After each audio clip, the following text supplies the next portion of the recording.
You're listening to The Tales We Tell, a podcast about spooky stories, unsolved mysteries, and local lore. I'm your host, Hannah Parch. And I'm Katy.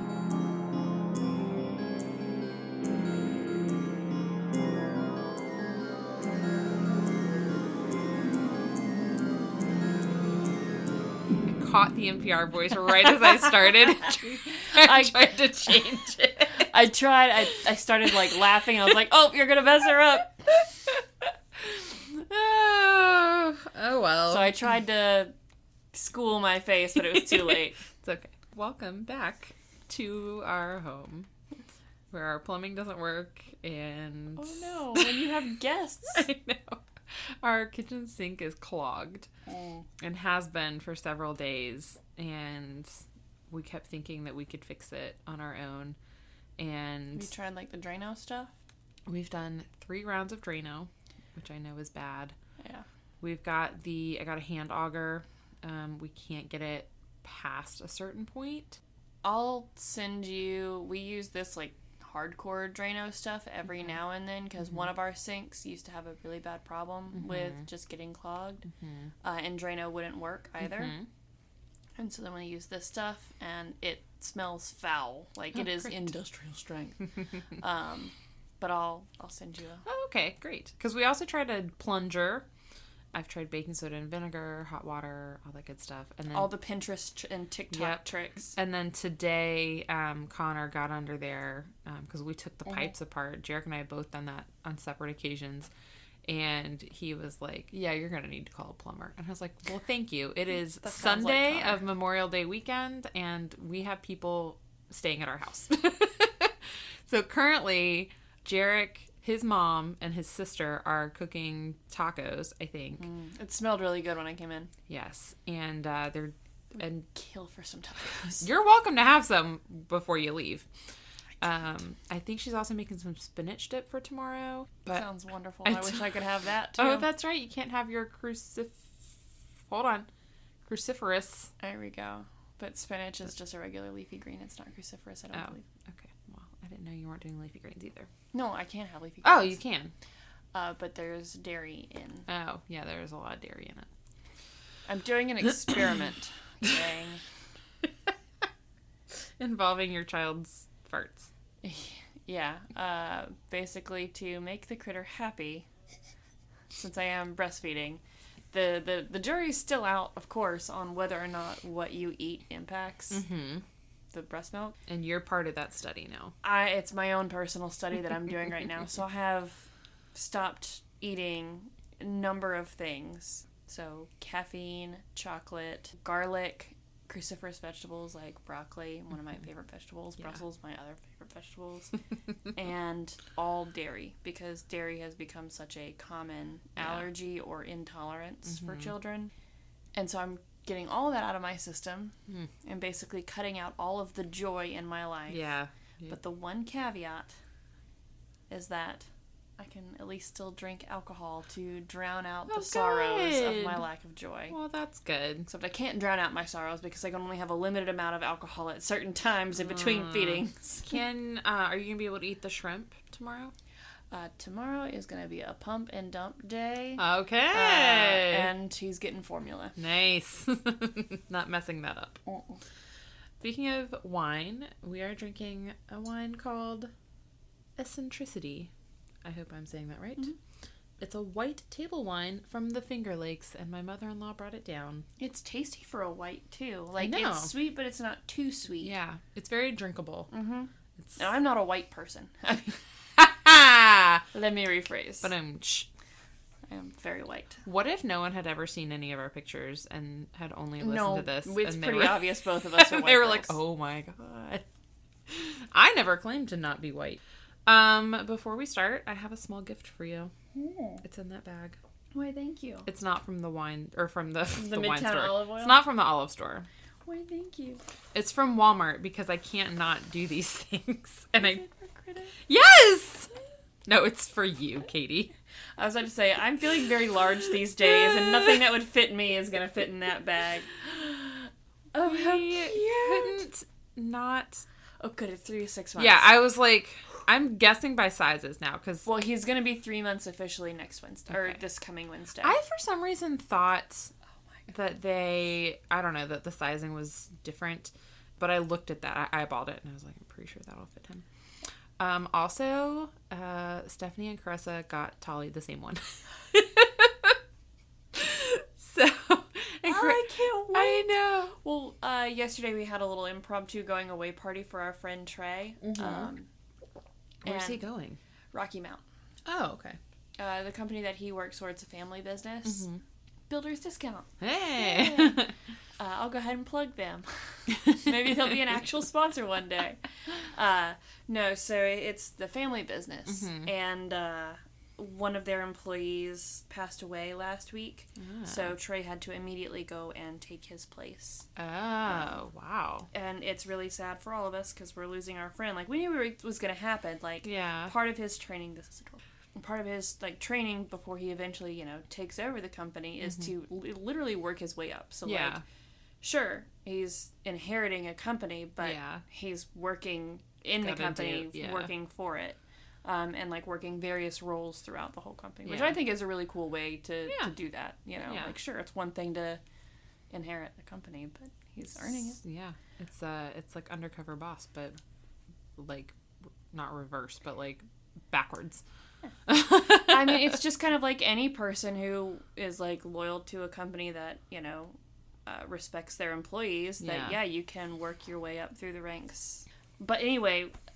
Tolly was wearing a onesie that had arrows on it. And I was like... I might have gotten that one for him. And it's so cute.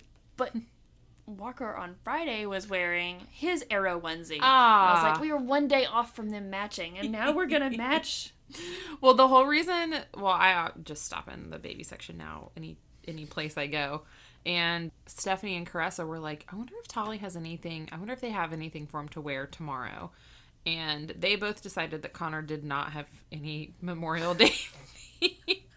Well, this will double as 4th of July, too. And so, I don't know if the one that they picked out will... I feel like it's a little big for Tolly. Everything's a little big for Tolly. It's a little big for him. Like, he's 2 months now, and he's just now outgrowing all of his newborn stuff. Yeah, so it might. I think it was a 0 to 3. But I was like, if it doesn't fit him now, it'll probably fit him for 4th of July, unless he has a crazy growth spurt. But Carissa was like...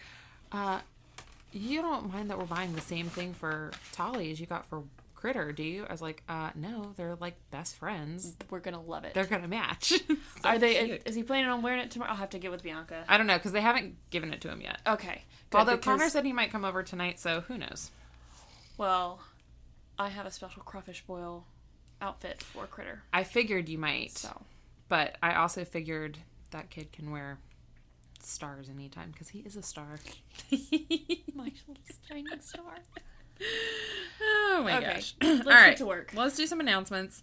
First announcement, we just wanted to acknowledge the tragedy that happened in Uvalde, Texas last week. Yeah, it absolutely sucks. It is horrible that it's not like breaking news because it's not the first time this has happened. And yeah, if you want to talk to us about gun control, slide into our DMs. And I don't know what else to say other than, like, guns shouldn't be in school and those 18 children should not be dead. Yeah, no, I don't know what to say that hasn't already been said hundreds and hundreds of times. That also won't, you know, put any of our listeners off for any differing opinions that they may have. Yeah, I mean, I think we can all agree it's a tragedy. But I'm freaking terrified now, like... Homeschool is starting to sound real good, but I started thinking about that too. I was like, man, do I want to send my kid to public schools? I will highlight the mom who drove, 40 minutes to, left work, drove to the school, was put in handcuffs, I guess somehow got out of handcuffs or was released, I don't know, climbed the fence, went into the school where the active shooter was, got her kids, walked out. Wow. Meanwhile, all other law enforcement officials were still outside, too scared to go in. Good grief. I'd like to highlight her, and you know, for years now, because of COVID and everything, we've been thanking all, like, first responders and medical professionals and people who have worked through the pandemic to keep society functioning. And, like, you know, they're our heroes. We need to thank teachers now. Are apparently not necessarily first responders, but freaking... Frontline. Yeah. Frontline workers. That's it. Yeah. Yeah, no, teachers need way more recognition. Like, if you don't want to ban guns... At least advocate for higher teacher pay. Yeah. Then we need to be compensating our teachers much better. Yeah. Because, I mean, you're basically sending them to a potential war zone every freaking day. Yeah. Anyway. There's a... Soapbox done. I will just say there's a really good episode of Criminal. Is there a word for, like, ironically, but, like, tragically ironically? I'm going to use that later in the podcast, too. Later in Maybe this the word episode. will come to me when I hear context. They had released an episode, I think it was in 2017, where Phoebe Judge, the host, talks to trauma doctors about treating gunshot victims. And I think she talks to 3 different, I don't know if they're all surgeons, but they talk about how treating gunshot victims is like a whole different thing than treating, say, a car accident victim. And I think one of them even mentioned Sandy Hook and said if the public had been able to see the autopsy photos of those children, the whole debate wouldn't even... She's like, I'm not going to get into it because that's very sad. But they released it in 2017 and they re-released it this week. And she said, like, you know, this is an old episode, but I think it's time we revisit it. And I was like, oh, cool. We've already talked about this. Great. And on that awesome note. I do have one more announcement that I think is a little heartwarming. All right. So I found out today... Is it Critter and your nephew wearing matching denim rompers with cute stars all over it? Hopefully, since we forgot again that this is an audio program, the thing Katy opened was a little denim romper with stars on it for her child. Because he can't really fit into the overalls anymore. Oh, no. A wee bit tight. Little chubby bunny. So he is my mother-in-law's boyfriend's grandson. So he's sort of like a nephew. His name is Dante. He is the coolest little kid in the whole world. Jarek loves him. And I just found out that when he gets in the car with Stephanie, he asks to listen to the tales we tell. And so I said, oh, maybe I'll start now, like, rating how awful they are. Are they Dante appropriate? Gotcha. So this one I think is Dante appropriate. It's not... Obviously, it's not a great story. It's not going to warm our hearts, but that's not what we do here. I don't think it's going to traumatize anyone. So we're going to jump in. Oh wait, Jarek told us to do socials at the beginning. Sorry. You can find all photos of anything that we mention or talk about on the episode, including sometimes pictures of Critter and cute rompers. On our Instagram at The Tales We Tell Podcast. If you want to see those pictures but don't do the social media, you can check out our website, thetaleswetellpodcast.com. And if you want to support us, get yourself some sweet, sweet swag like adorable rompers, maybe. I don't know. Probably. You can go to Redbubble. They'll put your logo on anything, almost. And get yourself some sweet, sweet swag. Or you can become a patron at patreon.com and... support us that way. Get yourself some stickers, some love notes, some bonus content. Good things. All good stuff. And our undying love. As always. Okay. Gentle listeners. Gentle listeners. So I will start by saying that this story has been covered on some other podcasts, including the first place I heard it, which was Stuff You Should Know. I'm kind of on a kick with them because I think they inspired one of my other ones last week's. Crime Junkie has also covered it, and there's also... Ooh, so I know this one. You might. Actually, I'm way behind. If it's a recent one in like the last 2 or 3 months... I don't know when it was... I won't know it. I hadn't heard it on there, but I haven't listened to them in a while. They just haven't come up in my queue. I had to take a break from some true crime stuff. I've just taken a break from podcasts in general, except for this one. Except for this one, because you're obligated. Because I'm on it. You have to listen to it because you record it. But there is a new like this year, 7-part podcast that covers this topic in detail. And I'm really excited because I'm going to start listening to it tomorrow when I'm in the pool. I've already planned this. After the party? Well, I'm going to try before the party because I got a cute new bathing suit. It's leopard print. So I'm hoping if it's warm enough at like 10, slide in there with some morning cocktails. It will be. It's going to be hot tomorrow. And then like, you know, dip out for the party and then dip back in. Literally dip back in. Punny, yeah. So the name of the podcast, which is also the name of this episode, is the Yuba County Five. I do know this one. Okay, good. I mean, not good, but whatever. That podcast, if you're interested, is by Mopac Audio and Glassbox Media. And you can find it, I assume, anywhere you listen to podcasts. Okay. In 1978, in Yuba City and Marysville, California, there were a group of 5 friends, collectively known by their families as the Boys. How descriptive and I know. How creative. Nice. Not anything like The Boys, the original Amazon Prime TV show, which is coming back next weekend. I'm very excited. I think when we're talking about Critter and Tolly, it'll be The Terrible Twosome. The Boys. I like that. The Terrible Twosome, not The Boys. So all of the boys had mild intellectual or developmental delays or mental illnesses of some kind. And one of them had schizophrenia, right? Mm-hmm. And he was the only one who I think another one wasn't like technically diagnosed. And one thing they pointed out in the Stuff You Should Know podcast is the information we have is from 1978. It's largely from an article from the Washington Post. And it is hard to get an idea of what the diagnosis is because, like, they're using some outdated terminology. Mm-hmm. But they all, like, lived at home. They were functioning in society, but they were all basically going to live at home forever. Yeah, they're functioning but not independent. Yes.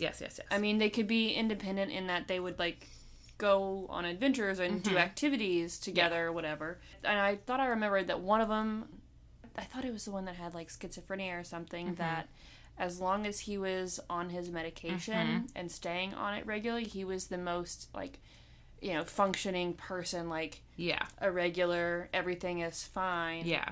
As long as he's on his medicine. But he would go through bouts where he would just stop taking it for a while and have issues. Yeah.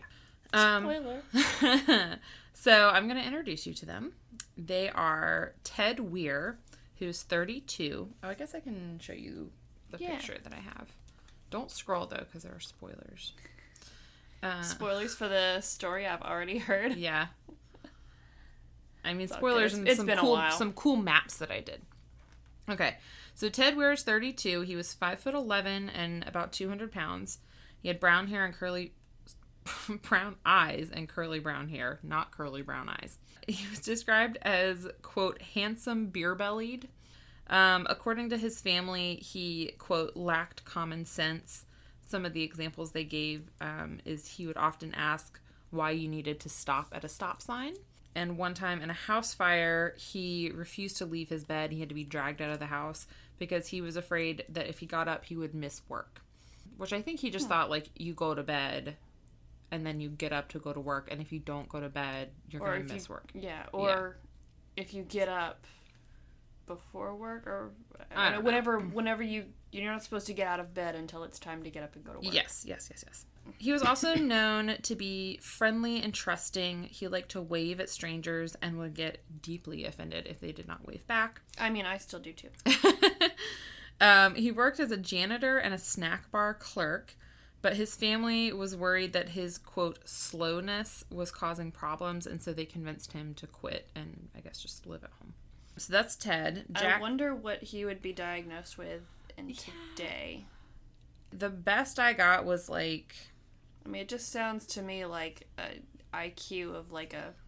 Yeah, like a low IQ grader. Or just, I don't know, some kind of cognitive impairment.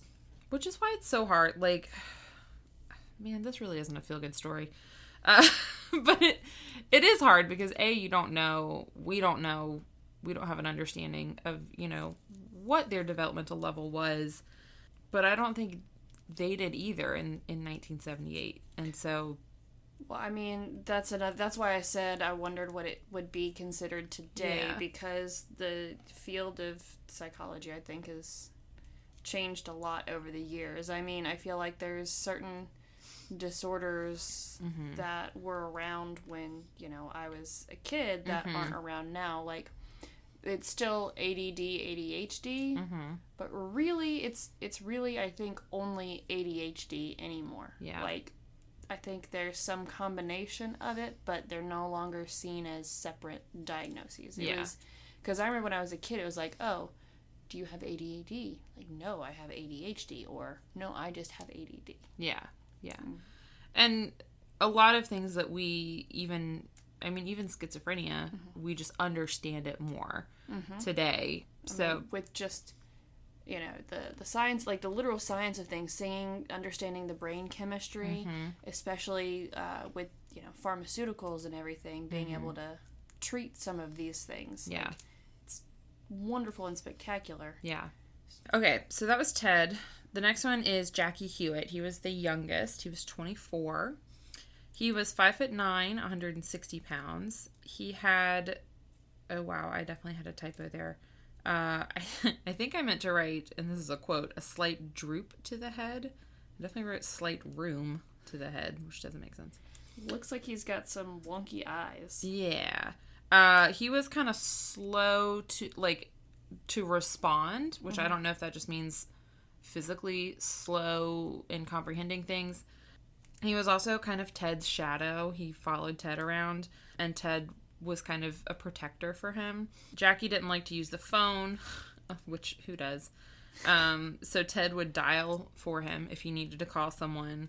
And then Jackie's brother said he would answer the phone for him if he was around when it rang, because he didn't want to ring the phone. Yeah, or answer the. Yeah, which I'm like, me neither, Jackie. I don't like talking on the phone. I mean, it's always spam. That's all that calls me anymore. Although I got a call today. Jack, my boy, you were ahead of your time. I thought it was spam. It was like a completely odd number, and I answered it. And then I thought it was recording because the lady started with, "Hi, you don't know me. My name is Stephanie." And I was about to be like, click. She bought a pair of earrings from me and had a question about them. And I was like, oh, I'm so glad I didn't cut you off. She was so nice. She was just wondering if I could make them silver instead of gold. And I was like, yeah, drop them back off at the coffee shop and I'll fix it. Okay, so that was Jackie Hewitt. Then there's Jack Madruga. So Jackie and Jack, don't get them confused. Jack Madruga is 30. He was 5'11", 190 pounds, brown hair and brown eyes, heavy set, a high school graduate and an Army vet, and had been laid off the previous year from his job as a busboy. Then we have Bill Sterling, who's 29. He was 5'10", 170 pounds, dark brown hair and blue eyes, known as, quote, a slow learner, but was also known to be very religious. And this is a quote from that Washington Post article. He would spend hours at the library reading literature to help bring Jesus to patients in mental hospitals. And I don't know what that means. I don't know what kind of literature the library has that teaches you that, but that's what he was reading. Bill was especially close to Jack. So there were kind of two sets of best friends within the group of five. And then the last one was Gary Mathias, who was 25. He was 5'10", 170 pounds, brown hair and hazel eyes. He worked as an assistant at his stepfather's gardening business. And he was also an Army vet. He had developed a drug problem, though, while he was stationed in Germany. And eventually he was diagnosed with schizophrenia. Because of that, he was psychiatrically discharged from the Army. He returned home to Yuba County and entered treatment at a local psychiatric hospital, where from time to time he would experience what they called psychotic episodes, but eventually he did stabilize pretty well on his medications. And by 1978, he was taking them pretty regularly and doing well, and he was treated just on an outpatient basis. And I think his father had even said, he was really good at taking his meds. they considered him like a success story in terms of medication living, treatment. and living with this kind of disease. So the 5 boys, 5 men really, had met at the Yuba City Vocational Rehabilitation Center for the Handicapped. And Oh, what a name. that one is fraught with yeah. PC issues. They played basketball together on the center's team, and they were called the Gateway Gators. And all 5 of them, like I said, lived at home, and they lived very safe, predictable lives. Like, crazy things didn't happen to them, right? I think on Stuff You Should Know, they said they always came home for dinner at the end of the day. So in February, the Gateway Gators were going to be playing in a tournament sponsored by the Special Olympics that started on February 25th and lasted the whole week. And the winners of the tournament would get a free week in LA. And the boys were very excited. The first game was... sounds adorable. Right? Like, just picturing, again, like, they're probably just, like... mentally around, like just young children. Yeah. For the most part, except for Gary. The army vet. Yeah. Which he probably saw himself as like a big brother to these guys, I would imagine.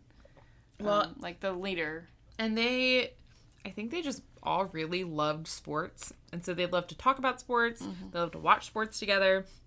And they loved to play sports. And they were just like super stoked for this game. Some of them had, like, laid out their uniforms the night, like, in preparation.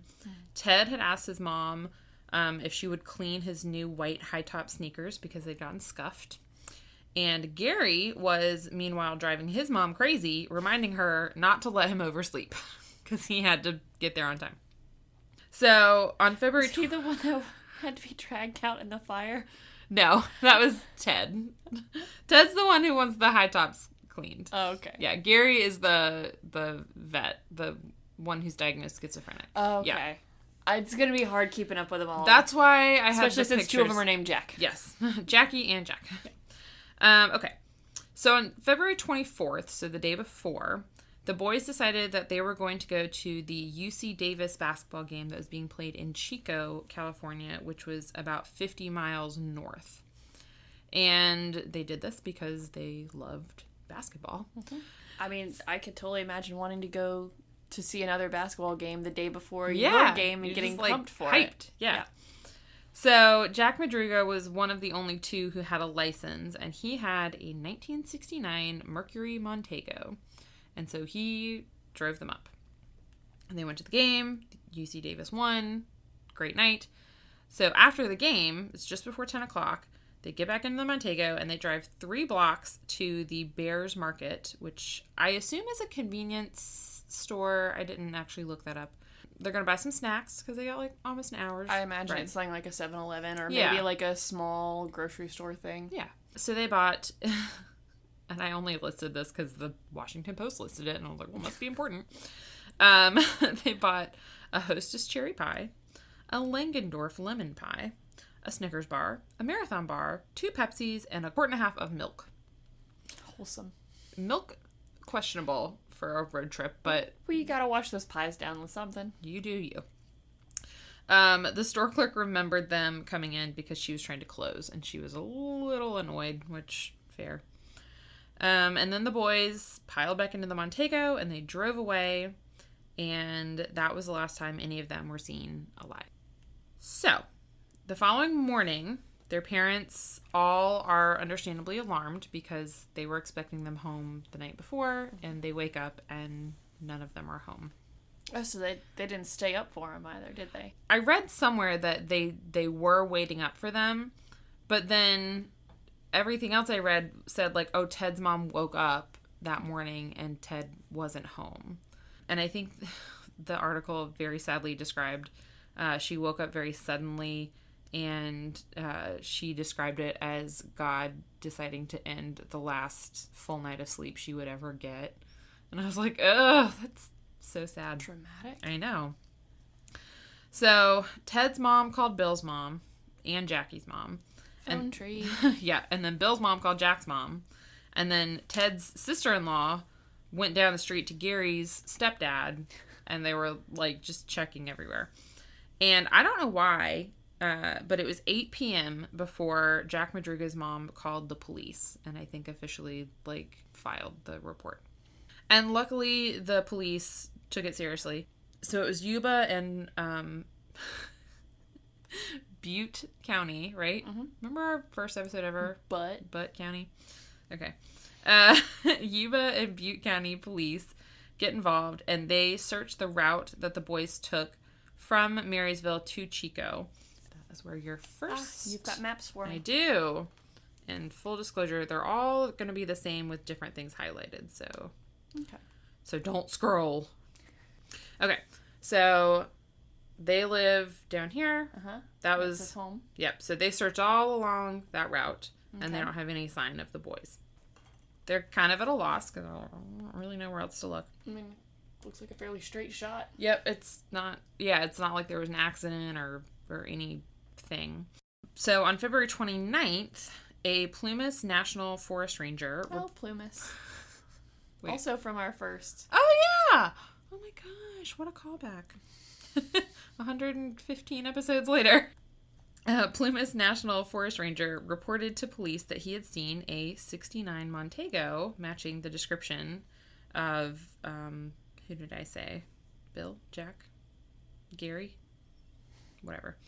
None of those. Can't keep up. I know. I'm like trying to scroll back. I think it was Jack Madrigo had the license. Yes, there we go. Okay, sorry. I pay attention. You do pay attention for 5 of these. Meanwhile, I was sitting here trying to rack my brain about the brown car. Wasn't it a brown sedan that was seen oddly at the Katy cabin? Oh, yeah. Because, I mean, we were talking about callbacks. I'm like, that is our first episode. I'm like, that one will forever be ingrained in my brain. Not just because it's the first one, because we did it twice. And the first time we did it for 4 hours. We didn't do much better the second time. I think that one was like 3 hours. 2.5, maybe. You know what? There's a learning curve to this podcasting first thing. one, gang. We weren't professionals then. We're professionals now. We are professionals now, as I'm like clanking my cord on these lights that I insisted on putting up. How cute ambiance. Thank you. So, they searched. Okay. Nothing. They searched, and then the Plumas National Forest Ranger is like, hey, I see a 69 Montego. It was parked on the side of the road in the park on February 25th. And he hadn't found it strange or out of place at first, so he hadn't, said anything about it. Mm-hmm. But then he saw the missing persons report, and he called the police. This car was parked about 70 miles from Chico, and very much not on the route from Marysville, like to or from. So that is where they found the car.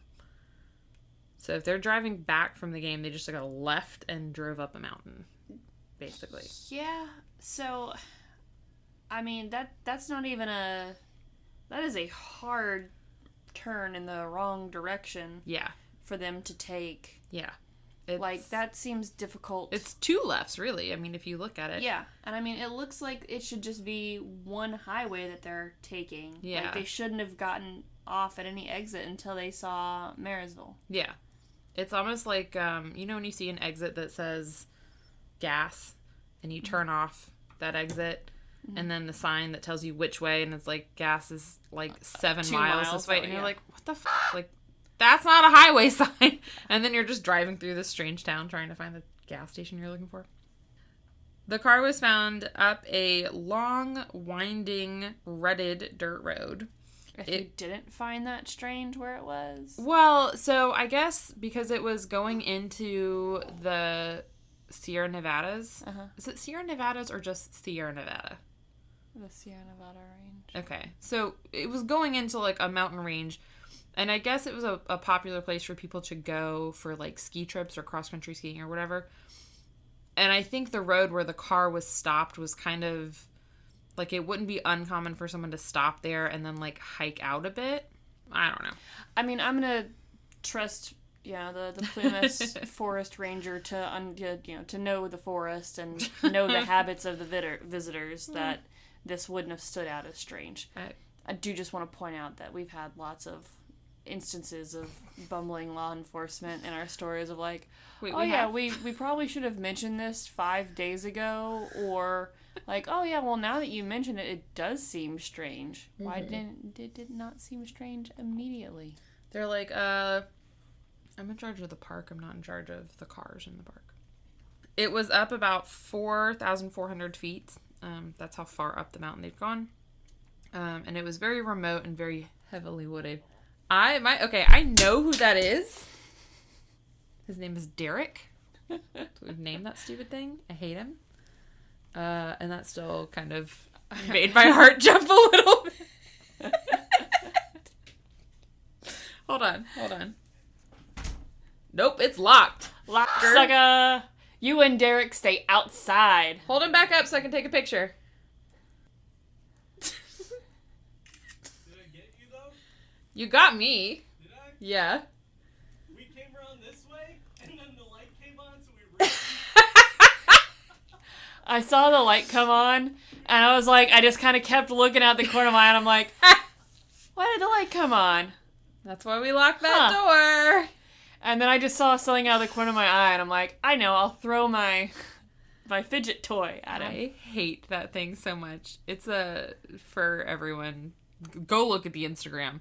It's a fucking styrofoam head, and we got it so that Jared could keep his hats on it, but it stares at you with those dead eyes. Yeah, it is creepy. It's very creepy. It didn't scare me, but it still creeped me out. I was just like, I saw the top of something, and I was like, oh, that looks like a hat. Like, that's Jarek. He's about to jump up, and he doesn't realize that his head is above the window.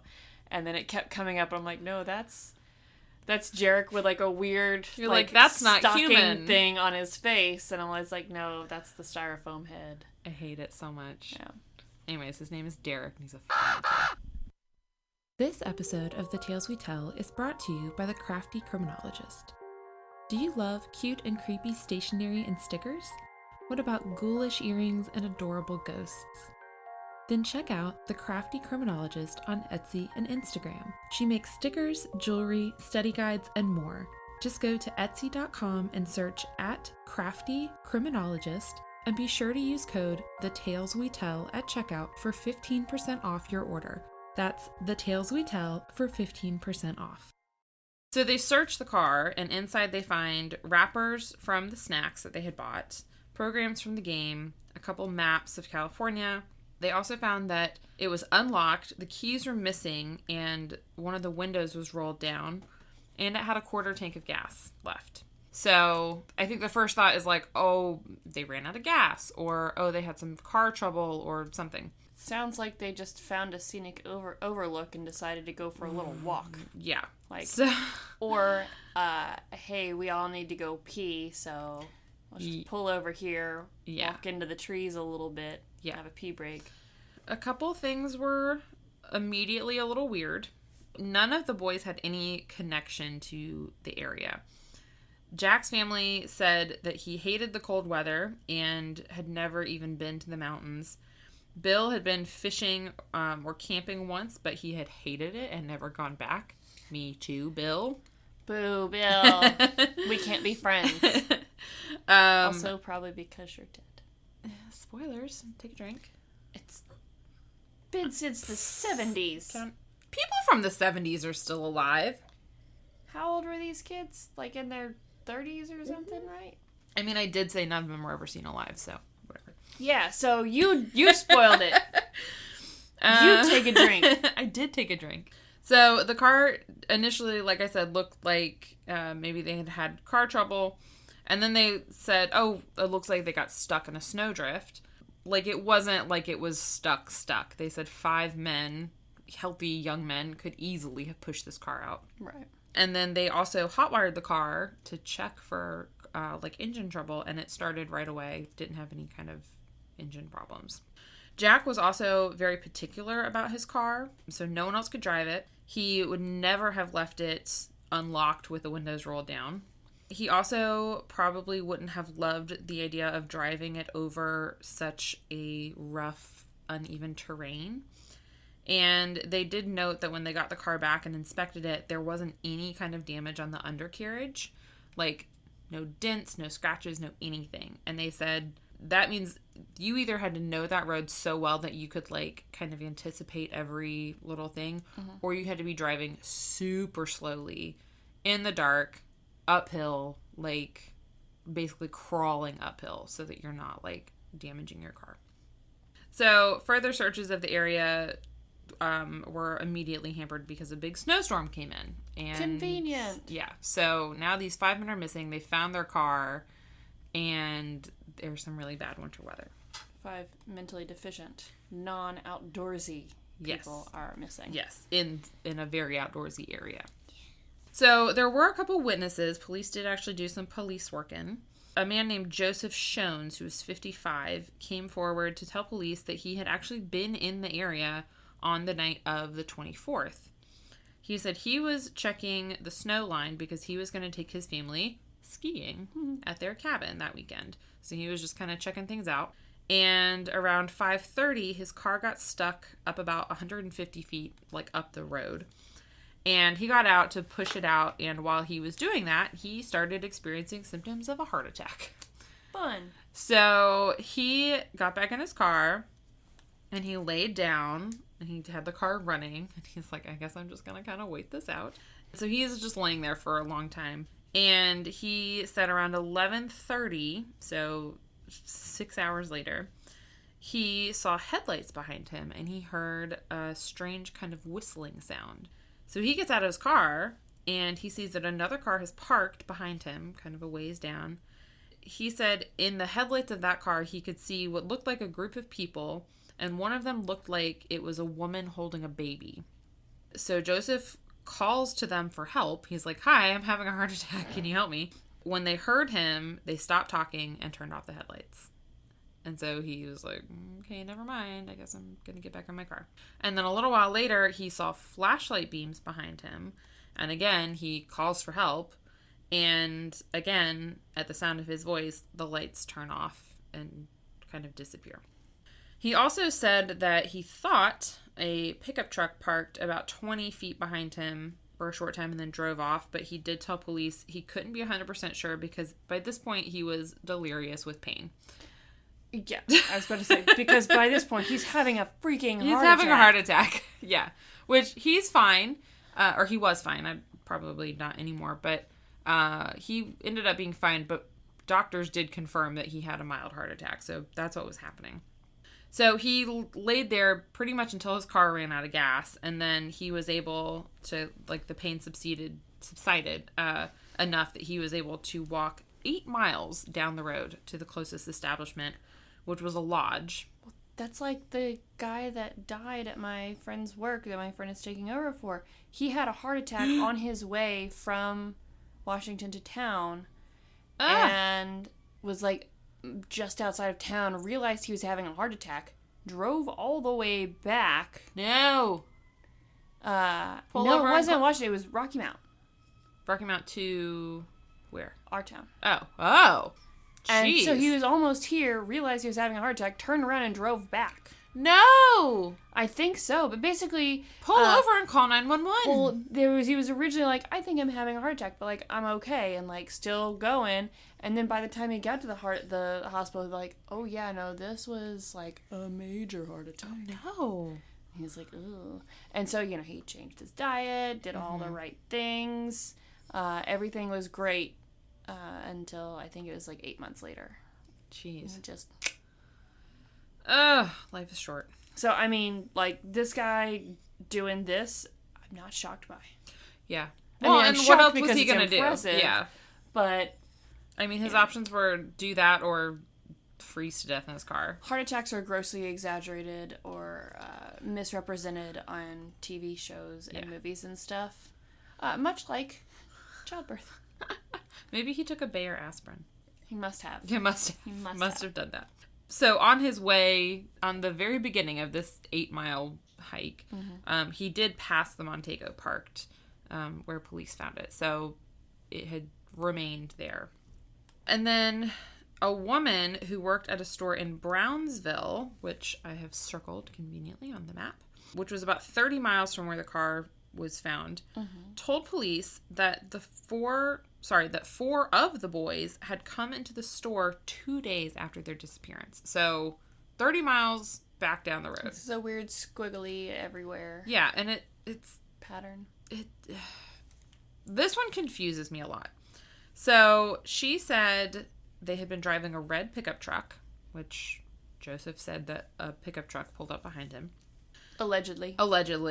In his delirium. Yeah, or in a fever dream, he saw that. She said that their, quote, big eyes and facial expressions gave them away as not being from the area. And 2 of the men, whom she believed were Jackie and Bill, were in a phone booth outside while the other 2 went inside. And Jackie, I think, was the one who didn't like making phone calls. So it made sense that he wouldn't be alone. Yeah, and that someone would be with him. The store manager corroborated her story. He identified the 2 men that came inside. So the girl said Jackie and Bill were outside. The manager said Jackie and Ted came inside. So there was some confusion on who was who.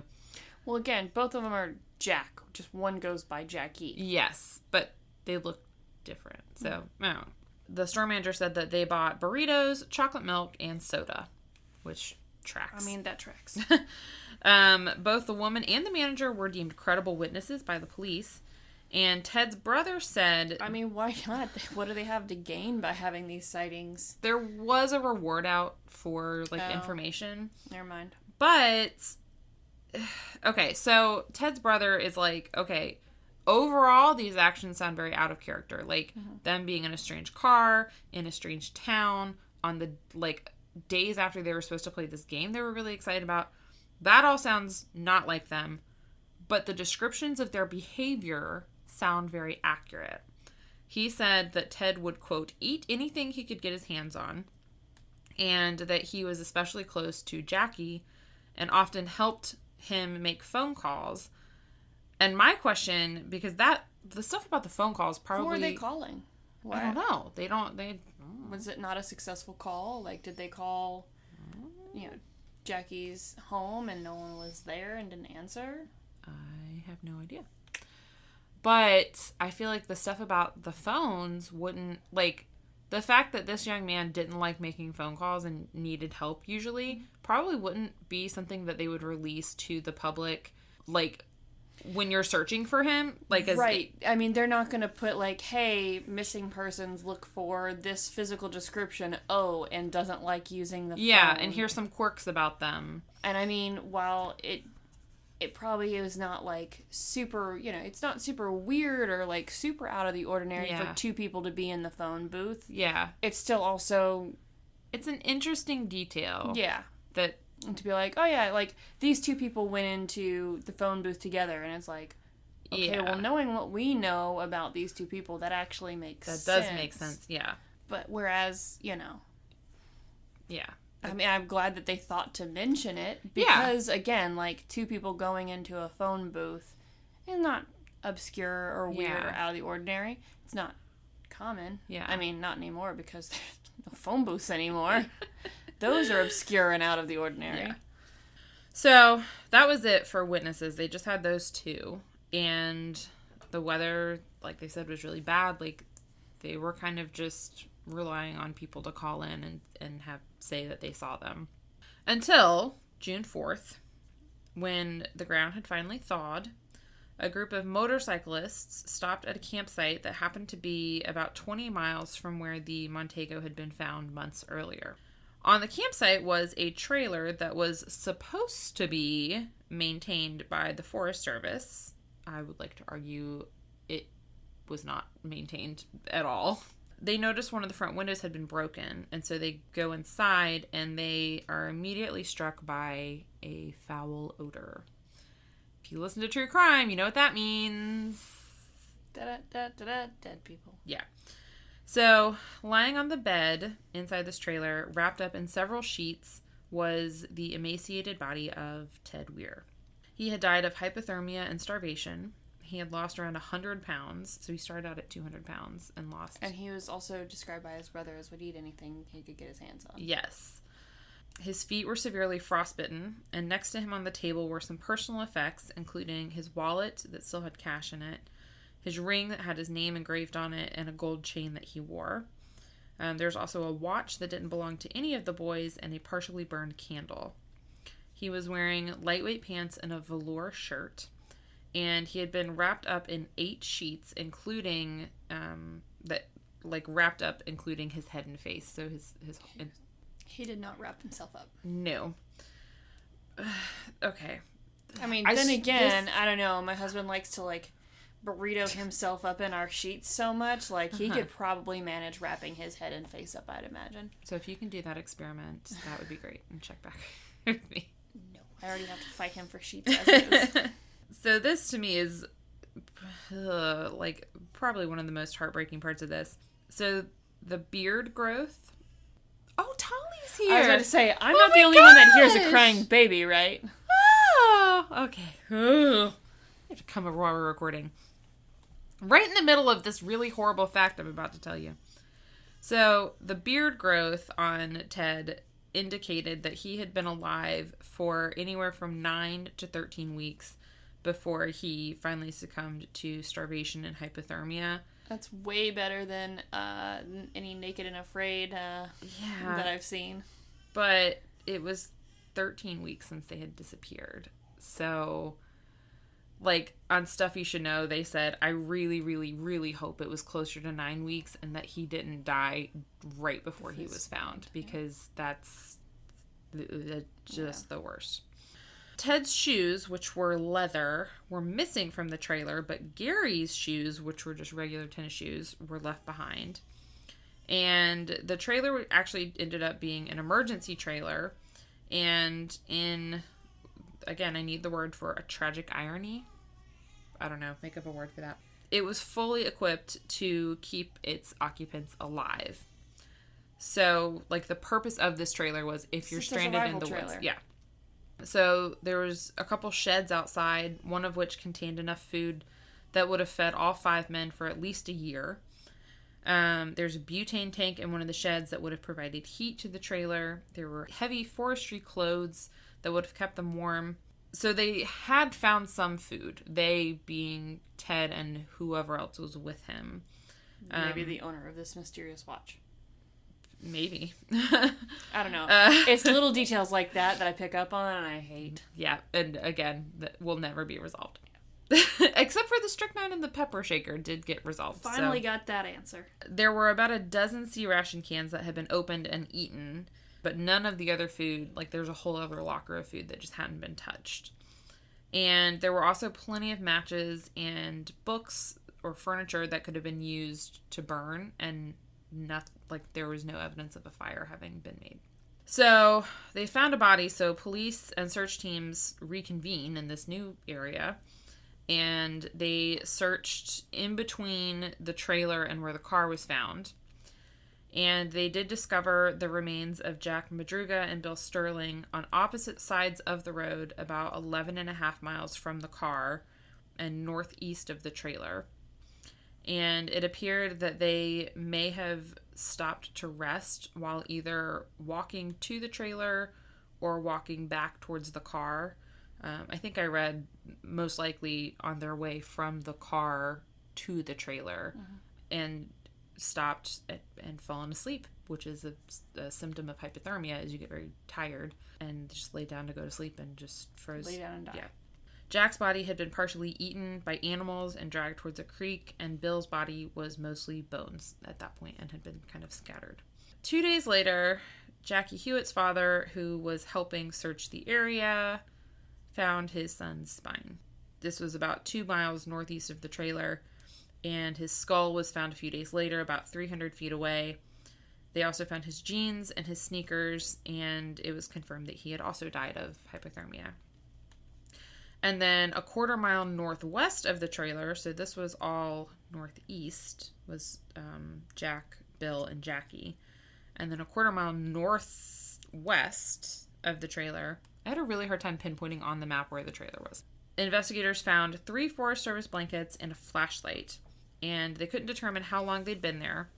But other than that, there was no other trace or clue or sign of Gary Mathias that was ever found. And by this point, he would have been off his medication for 4 months, and pictures of him were distributed to mental health institutions throughout California, but he was never found. So part of my reason for doing the maps was I was like, oh, I'll pinpoint where the cabin was. The trailer. Versus the trailer, but I couldn't figure it out. So bodies were found like northeast of where the car was found, but then also northeast of the trailer. I don't know. So investigators had way more questions than answers, obviously. So, I mean, it sounds like they went the wrong way. We don't know why.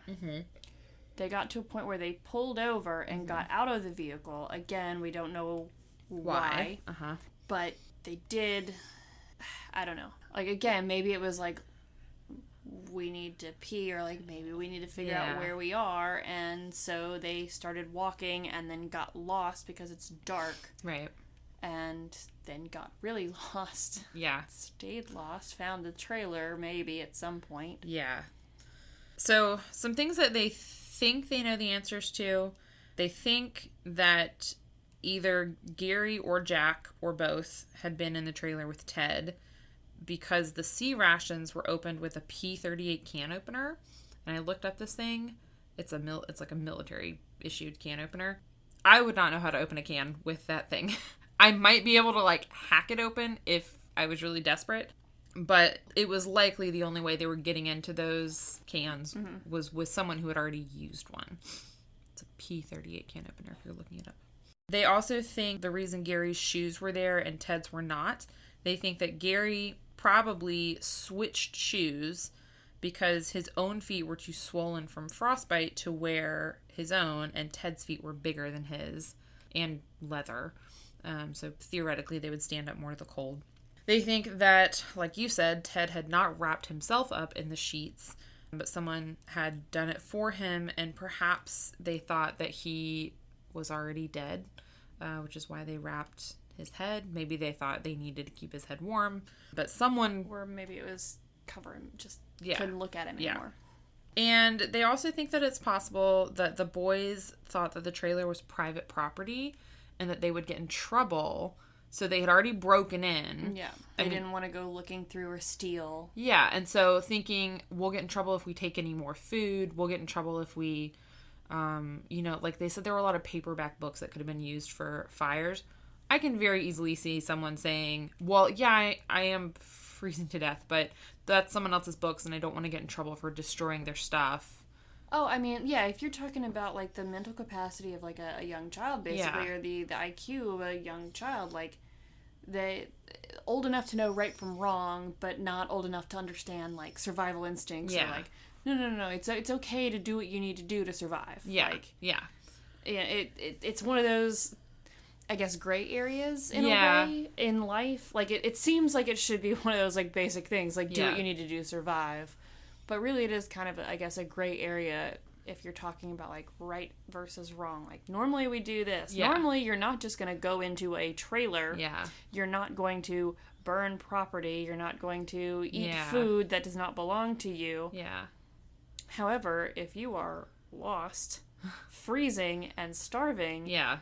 You're going to do all of those things. You're going to do what needs to be done to survive. Yeah. You know, it's... if two of your friends potentially have already died from the elements, like, you do whatever you have to do. And Gary is the schizophrenic, right? Mm-hmm. So I'm also thinking, too, that, like, they might have found the trailer, because he was one of the ones that was probably in there, right? Mm-hmm. They had a couple of the rations, so they probably are doing, like, we'll just do what we need to survive without taking too much. By that point, he's off his meds for a period of time. Yeah. It could be that, they were in the trailer and, like, oh, I've heard something, like, we need to go before the owners of this trailer get back. Yeah. Yeah, and none of it makes sense. And then also, like, even if you think of... Like, the car was definitely there the night they disappeared. We have credible sources saying that they may have been sighted at a completely different town in a different... Like, I'm almost wondering, I'm like, well, did someone in a pickup truck come along and pick them up and take them into town?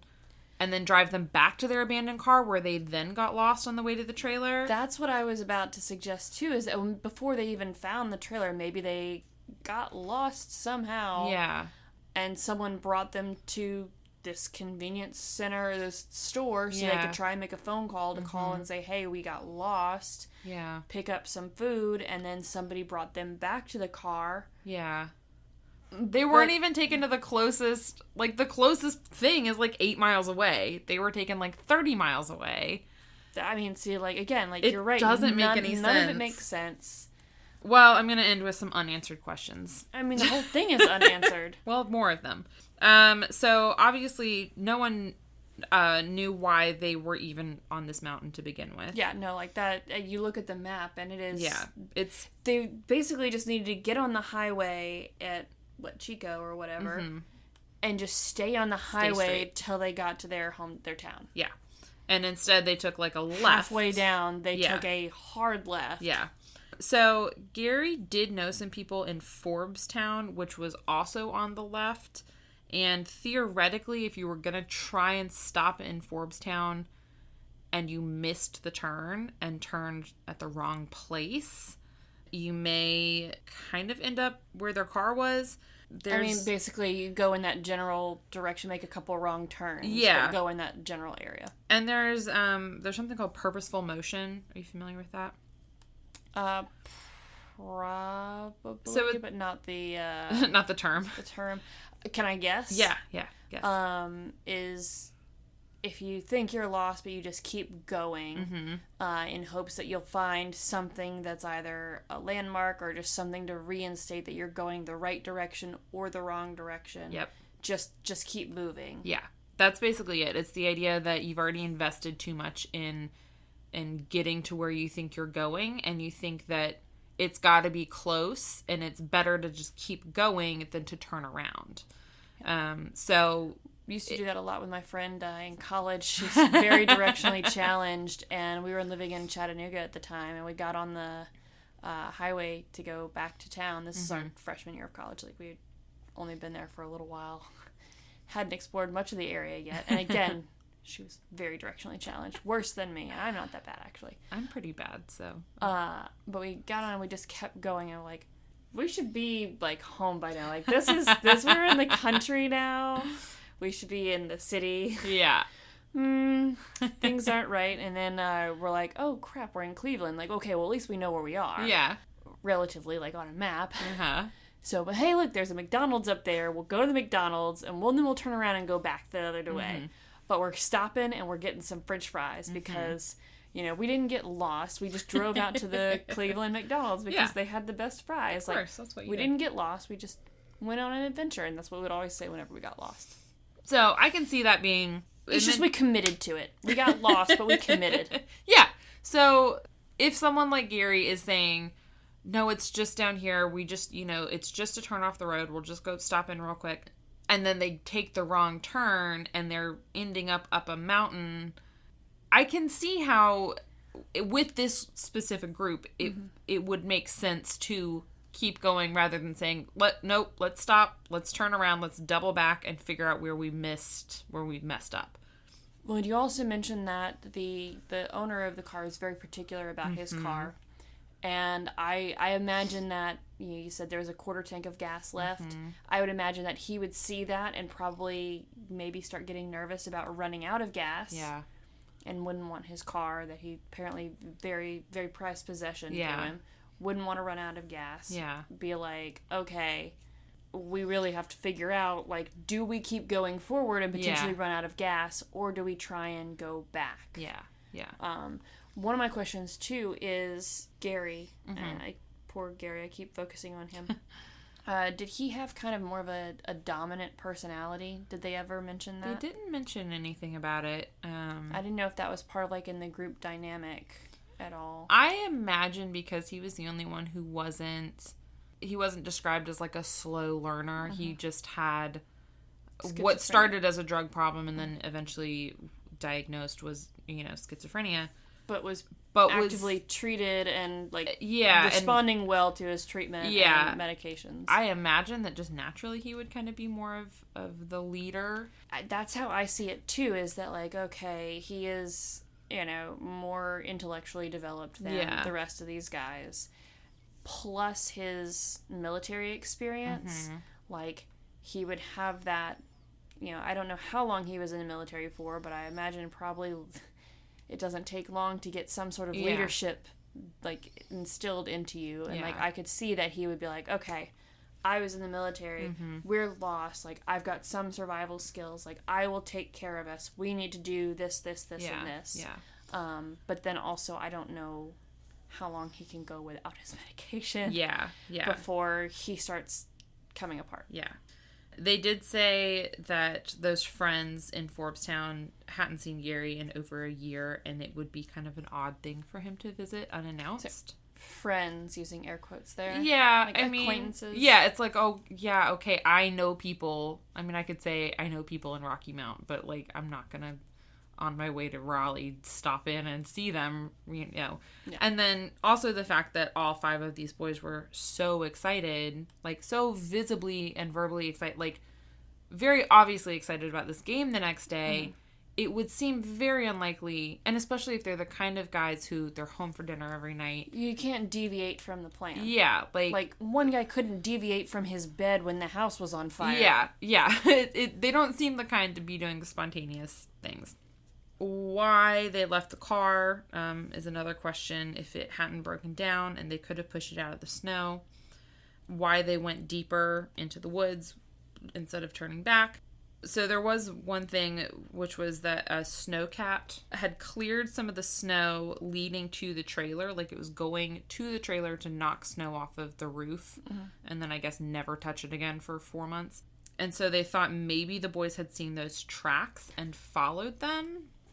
But it doesn't explain anything about how they got there. The weird sightings 30 miles south. It doesn't explain so much of it. I can get how if Ted and someone else is in the trailer, I can get how what happened, the end happened, because Ted is not someone who seemed capable at all of surviving in that situation. Yeah, no, maybe can take care of himself at home. Yeah. If he's home alone for an extended period of time, probably sure with a stocked kitchen and everything. Survival skills, probably not. Yeah. I mean, especially if none of them had any interest in any kind of outdoor activities. I feel like there's people who are, not intellectually deficient. Yeah. That probably wouldn't be able to survive. Shelton's new obsession. I couldn't. Naked and Afraid. And I'm like, that's an interesting survival skill that I didn't know. I'm outdoorsy and I wouldn't have thought of that or didn't know that. I don't know how to do anything outdoorsy. So, I mean, I can only imagine being lost in the mountains in February and dealing with snow. Yeah. That you're not prepared for snow. They were prepared for going to a basketball game. Yeah. Yeah. Their families believed the only plausible reason for their son's actions just being so out of character was that something had scared them. But they could not think of or fathom what it could be. But a lot of them said something must have scared them. Something must have happened. They didn't just decide to turn left and go up this mountain road and get stuck. Something happened that caused them to do it. And we just don't know what it is. And we don't know what happened to Gary Mathias. He's never been found. He's still classified as missing. And he has been missing as of today for 44 years and 3 months. Longer than he was alive, I imagine. Because I can't remember how old he was. They were all under 40. Yeah. He was 25. Jeez. He's been missing for almost twice as long as he was alive. So that's the not at all heartwarming story of the Yuba County Five. And sorry that it sucked. I'm going home now, Hannah. I'm going out and hoping that Holly is still here. Yeah. Me too.